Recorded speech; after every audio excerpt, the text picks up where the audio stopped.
Hello friends, मैं प्रमोद सिंह आप सभी का स्वागत करता हूं अपने यूट्यूब चैनल EGS स्टडी में।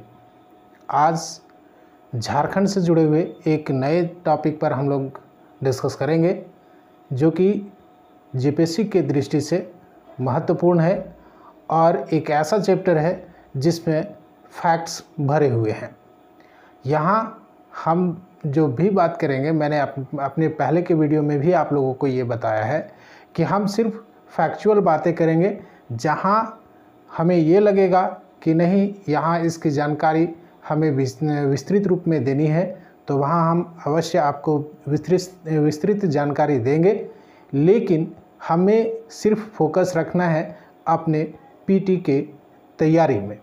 इसीलिए हम किसी भी टॉपिक में जो भी आपको वीडियो में अवेलेबल करवा रहे हैं, मेरा मेन उद्देश्य उसके मटेरियल को उतना तक में सीमित रखना है जो हमारे पीटी में काम आ सके। आइए आज का जो टॉपिक है उस पर हम लोग शुरू करते हैं, उसकी शुरुआत करते हैं। आज का टॉपिक है झारखंड की शिक्षा व्यवस्था पर। यहाँ से प्रश्न पूछे जाते हैं जीपीएससी में भी और अन्य परीक्षाओं में भी इस चैप्टर से क्वेश्चन पूछे जाते हैं। शिक्षा व्यवस्था से संबंधित जो भी टॉपिक है उसमें आपसे दो तरीके का क्वेश्चन पूछे जाते हैं। एक तो झारखंड की शिक्षा व्यवस्था से जुड़े हुए, यहाँ शिक्षा से जुड़े हुए संस्थानों के विषय में पूछे जाते हैं, और दूसरा है शिक्षा से संबंधित जो भी साहित्य हैं उनके विषय में प्रश्न पूछे जाते हैं, चाहे वो खोरठा से संबंधित हो या नागपुरी साहित्य से संबंधित हो या फिर किसी अन्य भाषा के साहित्य से हो। यहाँ हम डिस्कस करेंगे सर्वप्रथम झारखंड के शिक्षा व्यवस्था की शुरुआत, आरंभ, और उसके बाद ध्यान रखेंगे हम यहाँ के संस्थानों का। शैक्षिक संस्थान जो भी हैं उन सभी संस्थानों के बारे में हम लोग जानेंगे और इसके बाद हम लोग देखेंगे यहाँ के शिक्षा साहित्य पर। लेकिन शुरुआत करते हैं झारखंड की शिक्षा व्यवस्था का प्रारंभ से, यहाँ कैसे शुरुआत हुई और उस पर किसका प्रभाव ज़्यादा था। यहाँ मैं आप लोगों को ये भी बता दूं कि झारखंड की शिक्षा व्यवस्था पुरातन व्यवस्थाओं से जुड़ी रही, लेकिन आधुनिक शिक्षा का प्रभाव जो है वो यहाँ अंग्रेज़ों के आने के बाद हुआ। अंग्रेज़ों के आने के क्रम में जब ईस्ट इंडिया कंपनी ने भारत में विदेशी जो जितने भी ईसाई मिशनरियाँ थी उनको जब यहाँ आज्ञा दे दी कि आप यहाँ अपना प्रचार प्रसार कर सकते हैं, तो वे यहाँ आए और यहाँ की जो पुरातन व्यवस्था थी, पुरातन शैक्षिक व्यवस्था थी, उस व्यवस्था का लाभ उठाते हुए यहाँ अपने शैक्षिक जो उनका जो मेन मोटिव था, मेन लक्ष्य था, अपने धर्म का प्रचार प्रसार करना। और इस शिक्षा के प्रचार प्रसार के आड़ में उन्होंने अपना धर्म का प्रचार प्रसार किया। यहाँ देखिए, जब भी शुरुआत हुआ शैक्षिक शिक्षा का प्रचार प्रसार जब यहाँ हुआ तो उसमें ईसाई मिशनरियों का सर्वाधिक योगदान मिलता है। लेकिन हम ये भूल जाते हैं कि इन ईसाई मिशनरियों ने जितने भी शिक्षा से संबंधित जो भी कार्य किए, उनके पीछे उनका मूल मकसद क्या था। आप जो भी किताब उठा करके देख लें, झारखंड के किसी भी किताब में देखें, आप में सभी में ये लिखा हुआ ज़रूर मिलेगा कि इन्होंने अपने धर्म के प्रचार प्रसार के लिए क्या किया। हम यहाँ उन धार्मिक कृतियों को हम यहाँ मेंशन नहीं करेंगे, बल्कि शिक्षा के संबंध में उनका क्या योगदान रहा उसके बारे में हम लोग डिस्कस करेंगे। तो आइए शुरुआत करते हैं इस चैप्टर का, इस टॉपिक का। तो सबसे पहले आते हैं झारखंड का वर्तमान शिक्षा के स्थिति पर। क्या है स्थिति झारखंड की? तो झारखंड में साक्षरता दर जो है, लिटरेसी रेट जिसको कहते हैं, वो है 66.4%। ठीक है, झारखंड में साक्षरता दर जो है, literacy rate of Jharkhand is 66.4%। और जो साक्षरता दर के हिसाब से है वो भारत में इसका स्थान 32वां है। अब सोच लीजिए कि झारखंड साक्षरता के दृष्टि से, शिक्षा की दृष्टि से कितना पिछड़ा हुआ है। बस गनीमत यही है कि अपने जो मदर स्टेट है, कहें बिहार का, बिहार से कुछ ये सुधरी हुई स्थिति में है। बाकी ये भी अंतिम पायदान पर आने वाला राज्य है। अब आगे देखते हैं, साक्षरता दर 66.4% या 66.4% है और इसके आधार पर भारत में इसका रैंक जो है वो 32वां है। ठीक है, इसको याद रखेंगे। उसके बाद है पुरुष साक्षरता दर क्या है। पुरुष साक्षरता दर आप यहाँ ध्यान रखें कि 10 का डिफरेंस है। जब आप मुख्य याद रखें कि 66.4% साक्षरता दर है, पुरुष साक्षरता दर यदि पूछा जाए तो आप उसमें 10% आगे बढ़ जाएं, 76.8%। ठीक है, अब यदि महिला तो 66 से आप 10 कम आ जाइए, नीचे आ जाइए। ठीक है, लगभग 10 आगे और 10 पीछे, जो भी यहाँ का रेशियो है उससे। यहाँ देखिए महिला में 55.4%। ठीक है, यहाँ जो है कितना है, 55.4% क्या है, तो महिलाओं में शिक्षा का स्तर है। अब आते हैं सर्वाधिक साक्षरता वाला जिला कौन सा है। तो सर्वाधिक साक्षरता वाला जिला हमारा कैपिटल सिटी यानी कि रांची है। कितना है इसका, तो 76.6% है। ठीक है, आगे न्यूनतम साक्षरता वाला जिला जो है वो पाकुड़ है। इसमें कितना है, तो 48.8% है। अब आगे देखते हैं कि भारत में, एक यहाँ मैंने शामिल किया है कि भारत में आधुनिक शिक्षा का जन्मदाता किसे माना जाता है। तो भारत में आधुनिक शिक्षा का जन्मदाता चार्ल्स ग्रांट को माना जाता है। ठीक है, आधुनिक शिक्षा का जन्मदाता चार्ल्स ग्रांट को माना जाता है, इसको ध्यान में रखें। लेकिन जब हम बात करते हैं झारखंड की दृष्टि से, तो झारखंड में आधुनिक शिक्षा का प्रचार प्रसार करने का सर्वप्रथम जो कार्य किया वो उसमें नाम आता है किसका, तो कथबर्ट का और नील का। क्या नाम है, कथबर्ट और नील। ठीक है, झारखंड के आरंभिक शिक्षा व्यवस्था का प्रारंभ करने वाला या इसमें योगदान करने वाला कौन था, तो कथबर्ट और नील महोदय ने। इन्होंने ही सर्वप्रथम रामगढ़ में विद्यालय खोलने का प्रयास किया। हालांकि वो सफलता नहीं पा सका, लेकिन सबसे पहला प्रयास जो है वो कथबर्ट और नील के द्वारा ही किया गया था। 1831 में रामगढ़ में विद्यालय खोलने की प्रयास किया गया था, लेकिन वो सफल नहीं हो सका। आगे देखते हैं, छोटा नागपुर में जो J.R. ओसले उस समय के तत्कालीन कमिश्नर थे छोटा नागपुर में, उस J.R. ओसले ने मैकाले शिक्षा की नीति पर आधारित 1839 ईस्वी में रांची में जिला स्कूल की स्थापना की। आपको यहाँ से प्रश्न पूछा जाएगा कि रांची जिला स्कूल की स्थापना किसने की थी, तो उस समय का 1839 में उस समय के तत्कालीन कमिश्नर, तत्कालीन कमिश्नर J.R. ओसले ने जिला स्कूल की स्थापना की थी और यह था मैकाले की शिक्षा नीति पर। आगे देखते हैं, इसमें अभी तक जो हमने जो देखा वो झारखंड का जो शैक्षिक जो पृष्ठभूमि है उसके बारे में हम लोगों ने डिस्कस किया। ठीक है, सबसे पहले इसमें याद क्या रखना है कि भारत में आधुनिक शिक्षा पद्धति का जन्मदाता किसे माना जाता है या जनक किसे कहा जाता है, तो चार्ल्स ग्रांट को। आगे झारखंड की दृष्टि में यदि बात करें तो झारखंड में सबसे ज़्यादा प्रारंभिक योगदान किसको माना जाता है, तो कथबर्ट और नील ने। इन्हीं लोगों ने 1831 ईस्वी में रामगढ़ में विद्यालय खोलने का प्रयास किया, हालांकि वो सफल ना हो सका। उसके बाद 1839 ईस्वी में छोटा नागपुर के तत्कालीन कमिश्नर J.R. ओसले के द्वारा रांची में जिला स्कूल की स्थापना की गई। अब आइए देखते हैं इसके बाद की स्थिति।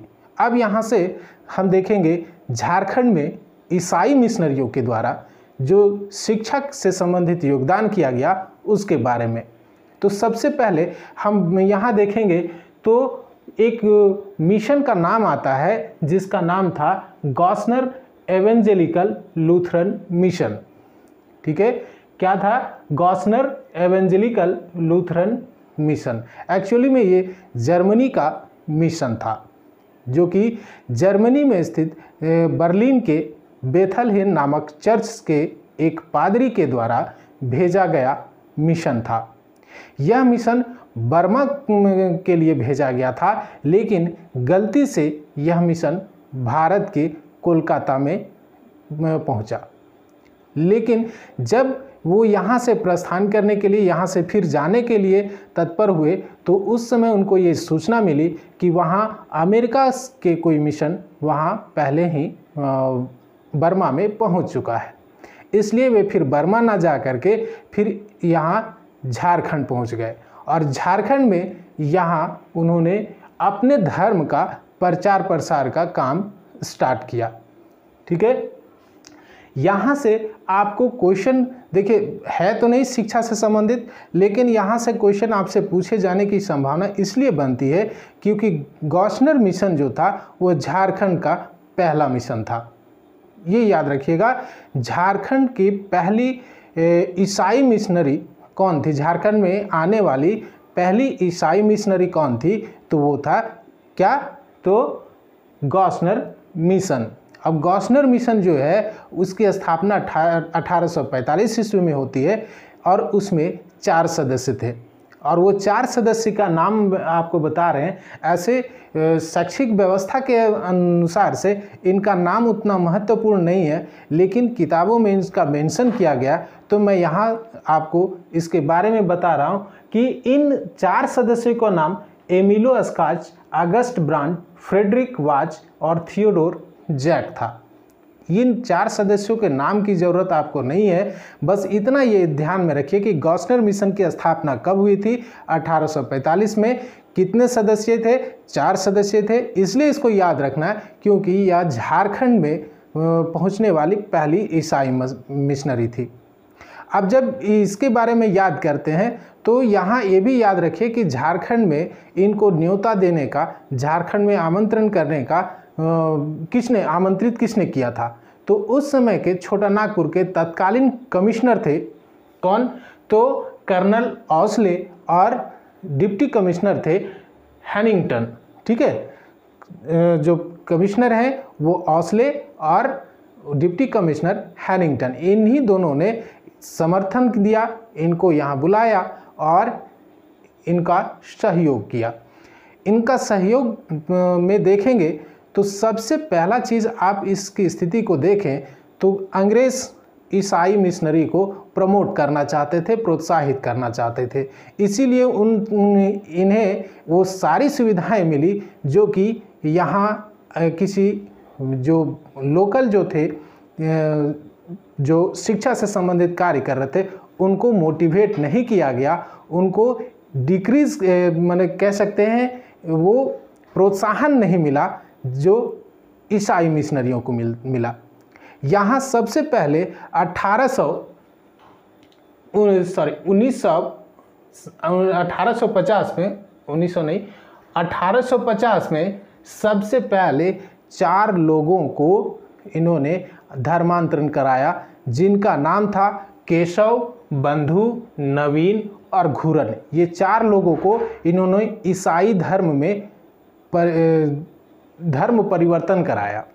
देखिए यहाँ इसलिए मैं इस चीज़ को मेंशन कर रहा हूँ क्योंकि यह जो धर्मांतरण था झारखंड के इतिहास में पहला धर्मांतरण था ईसाई में। इसीलिए इसको याद रखेंगे कि किस मिशन ने पहला धर्मांतरण कराया था? तो गॉसनर मिशन ने। जिनका धर्मांतरण किया गया था उनका नाम क्या था?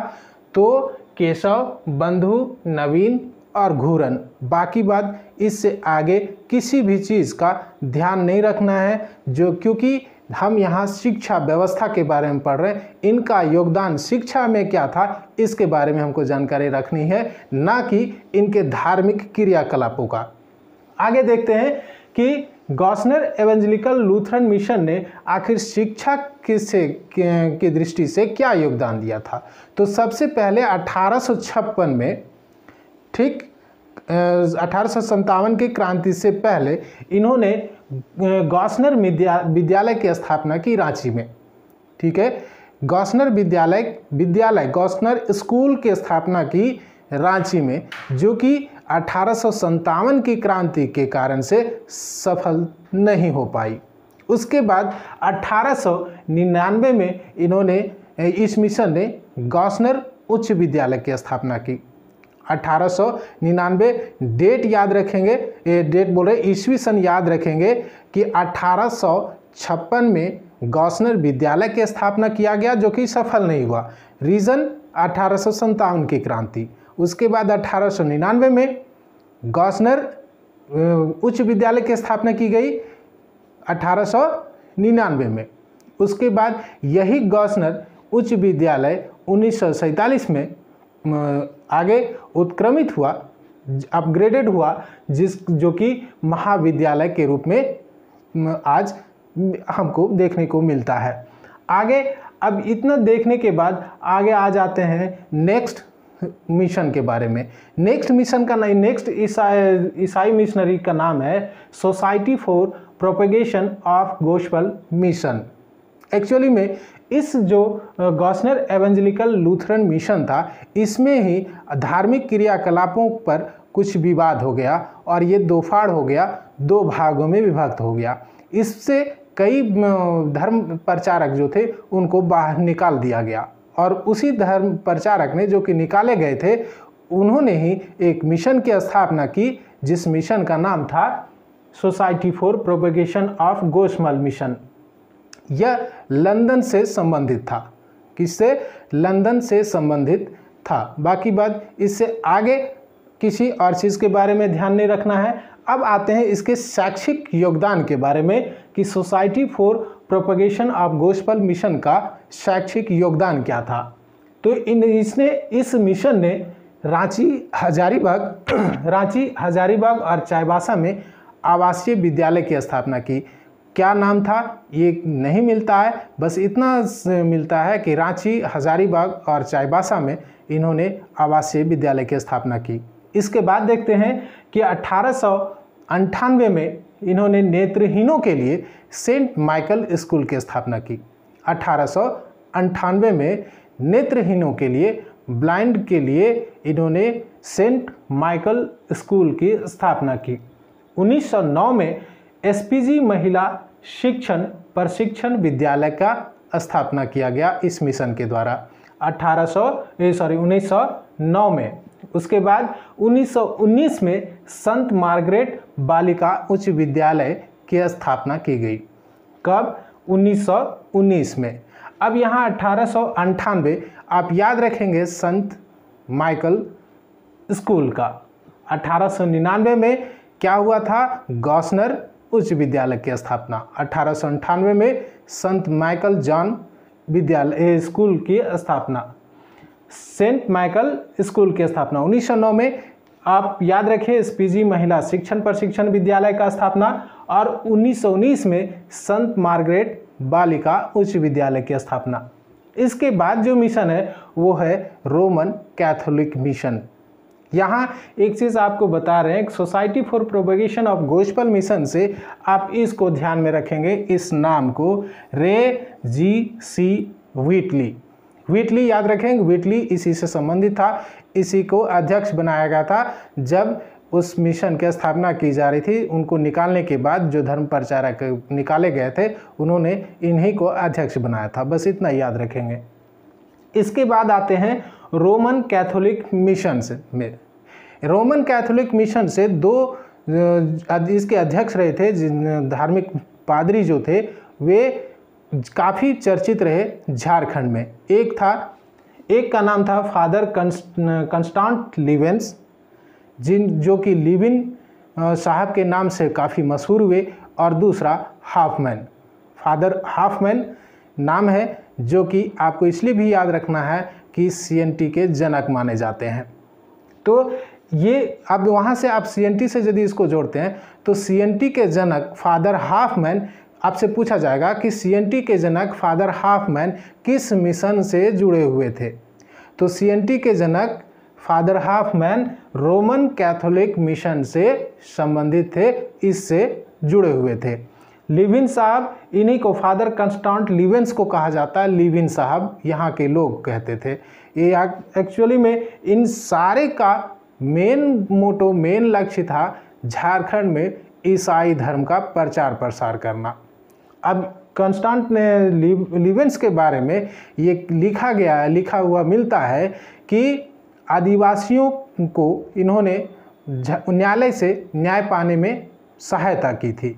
तो होगा ही, सहायता तो मिलनी ही है, क्योंकि ये भी ईसाई धर्म का प्रचार प्रसार करने और अंग्रेज़ों का शासन, तो अंग्रेज़ों के कहने पर उन्हें तो उसका कुछ ना कुछ तो मिलना ही था प्रॉफिट, और वो प्रॉफिट का लाभ इन्होंने दिलाया यहाँ के लोगों को, आदिवासियों को। और आदिवासियों में ये भ्रम फैला कि लिविन साहब उनके हित चाहते हैं, जबकि इसके पीछे का मुख्य जो इनका सोच था, वो सोच था अपने धर्म का प्रचार प्रसार करना।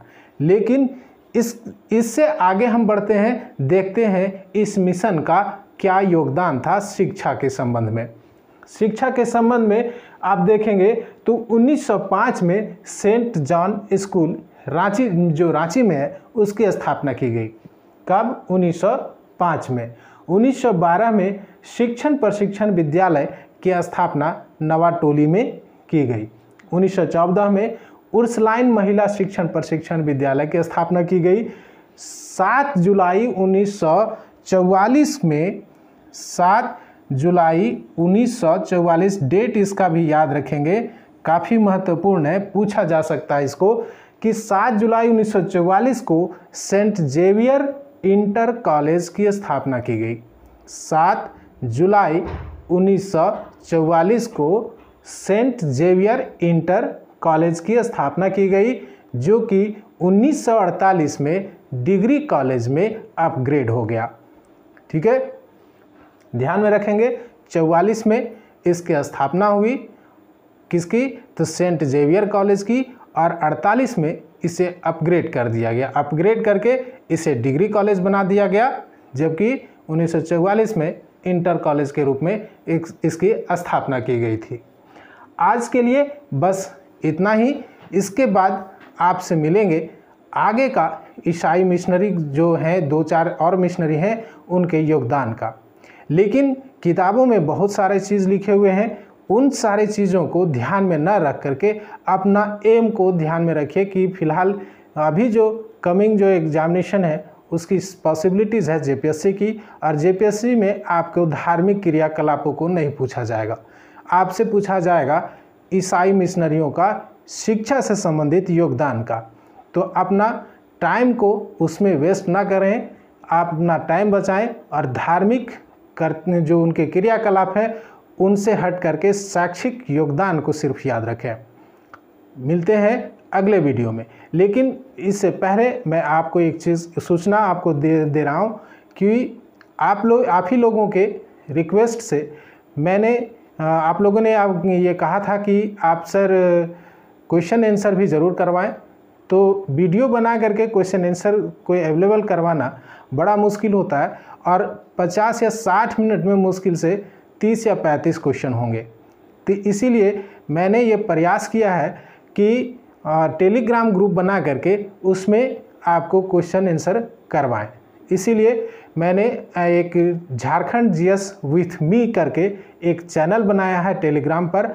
आज जिन भी आप में से जिनको भी क्वेश्चन आंसर करना है तो आप उस ग्रुप में ज्वाइन करें। इस टेलीग्राम चैनल का लिंक आपको इस वीडियो के डिस्क्रिप्शन में दिया हुआ है, आप उस लिंक के माध्यम से ग्रुप को ज्वाइन कर सकते हैं। आज इस संडे को मैंने जो भी क्वेश्चन डाले हैं वो जनजातीय शासन व्यवस्था से संबंधित है, आप उसका प्रश्न उत्तर देख सकते हैं। इसके बाद आपको अगले रविवार को आपको मिलेगा झारखंड के भूगोल से संबंधित क्वेश्चन आंसर। तो आप जिनको भी ज़रूरत लगता है कि क्वेश्चन आंसर ज़रूरी है तो आप उस ग्रुप को ज्वाइन कर सकते हैं और अपना जो नॉलेज है उसको चेक कर सकते हैं। मिलते हैं अगले वीडियो में। Thank you for watching. धन्यवाद।